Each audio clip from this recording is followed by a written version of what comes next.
There's a storm a brewing. We're having a good time over here at Epic Guitar Instruction. We are going to learn one of the most classic songs from my growing up, at least anyways. This is a great Garth Brooks song, and we're going to make this adaptable in a lot of ways for you at home, so you can go ahead and play the song and enjoy it in your own fashion. You can do some soloing and just kind of make it all yours, acoustic, electric, whatever you like. So let's check this out. We are going to drop tune this guitar for this, right? So that means everything's in a standard tuning, but this low string is down to D. And you can do that on any old tuner, that's no problem. You can match it with your 4th string, but what's nice, because this song is centered around D minor, is when I strum that low open note. It sounds dark, ominous. Yeah, it's a good effect, right? So that's what we're looking for. Now, this song, we're going to talk about the chords and ways that we can have fun with this.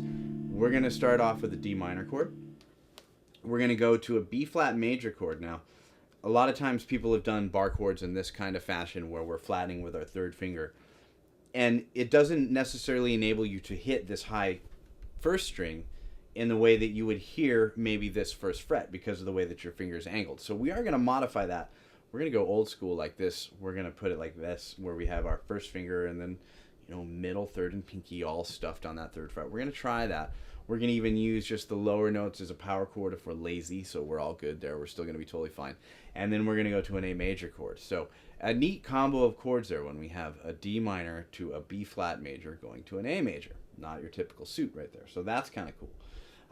When we do this, we're going to arpeggiate this, and I have my guitar with a wide open sound is pretty distorted, because as we get into the chorus of the song, we're going to want to open up the sound of the guitar. But I think what you can do with this is you can get a little bit of a lesson practice out of this by getting comfortable with any guitar that you have by adjusting your volume control, right? With our guitars, we can do so many things that we don't really think about. It's not just a wide open instrument all the time.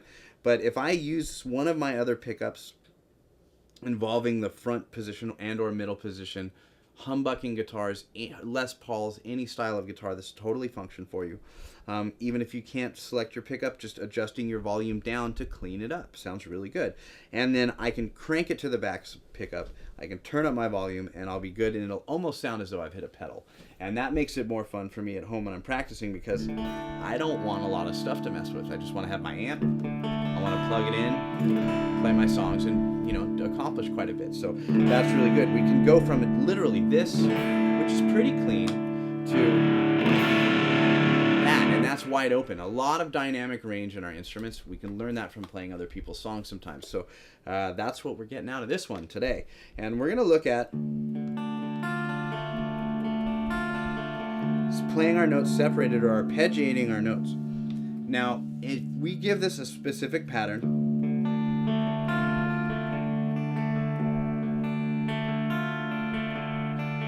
you can see that what I keep doing is I keep going back to this low string. I hit this low string. I'm going to go 4, 3, 2, go to the high string,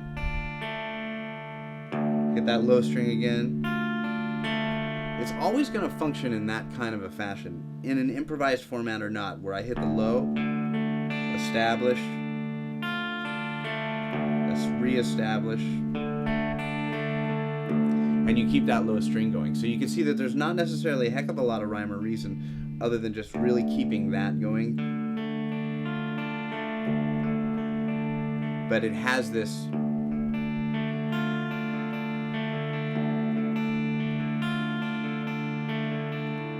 slow.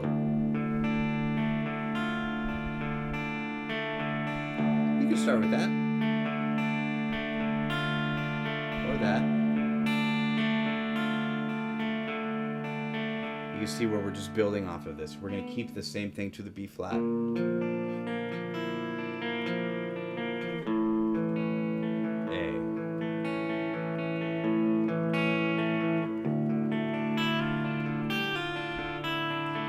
Embellishments on the chord, I can remove notes. I can take away my first finger, hammer onto the first fret.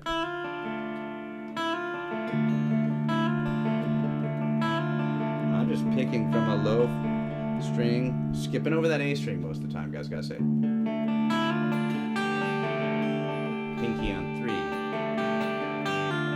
Pull into 1. Pull into an open string.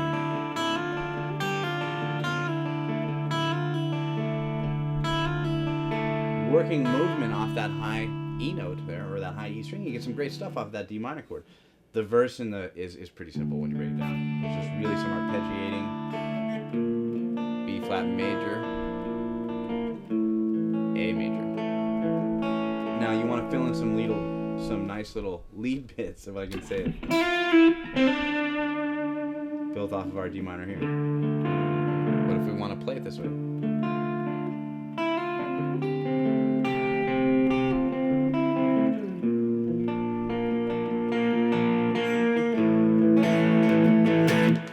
Kick into a big chorus that's going to come by adjusting our guitar. Now we're going to slip to that back pickup, crank our volume. We're going to go B flat power chord, C power chord, D, C, D, A. Now I'm going to go to the 5th fret, D2.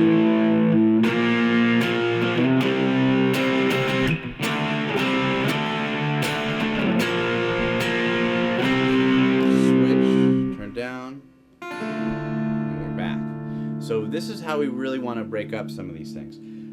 That's the structure of the song. There's a couple of variations when it goes into the next chorus. We're going to keep this short and sweet today, but very powerful. When we go into the next section, we have this where it goes, all right, we lead in with that.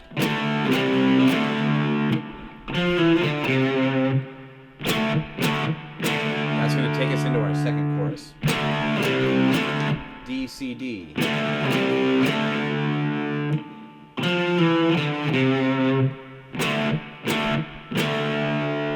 Right? Back into our second.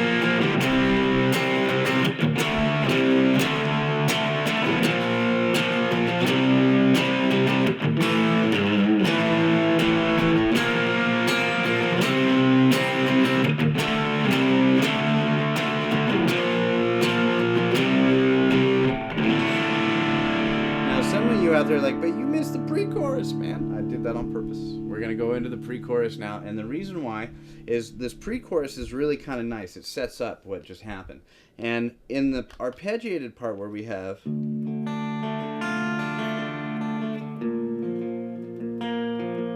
we're really dynamic within here, I want to talk about how we can maybe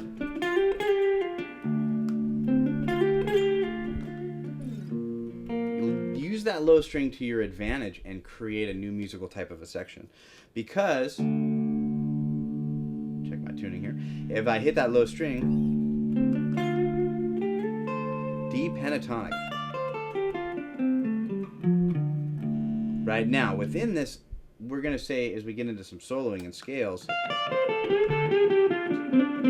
simple pentatonic licks around this chord.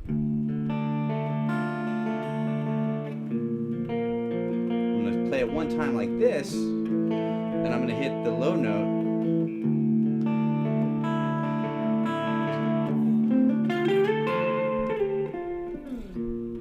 Get a little bit more out of it, right? Then as I lead into my pre-chorus, I'm going to have kind of a more musical section. C chord. Walk down.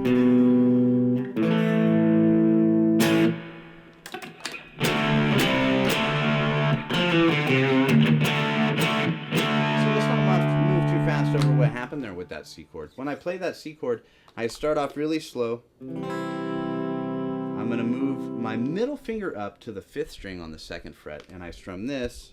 Then I go to my A chord. It sounds just like this.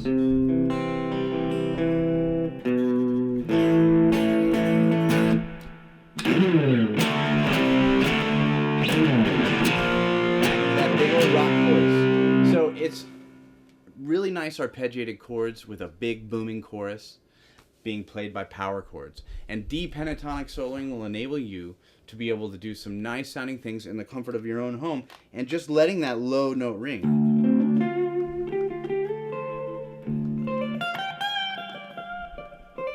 Now, if you're like, well, I'm not super comfortable with soloing and I'm not really comfortable with scales, we can help you there too. You know, in the link that you see below, if you click on that, you'll get a free video that's not available on YouTube and a coinciding ebook that helps you with scales and diagrams. So not only can you learn this song, but you can get a push or a start in that direction by understanding how scales work, having everything laid out for you, and it's for free, and all you gotta do is click on that link. For you more advanced players out there, when you're playing through these things, I think to play rhythm and lead is a really great experience as a guitar player. And you're looking for ways to make it easy when you can hit a low note. Can't get any easier than that. It'll carry over everything and you can play it on out. So big booming chorus, some blues soloing, and some arpeggiated chords. Thank you so much. We appreciate you checking it out. So leave us a comment, click the like button, and subscribe to the channel. Those are the 3 things that we would love for you to do every time you watch one of our videos. And I will see you next time at Epic Guitar Instruction. Thank you so much.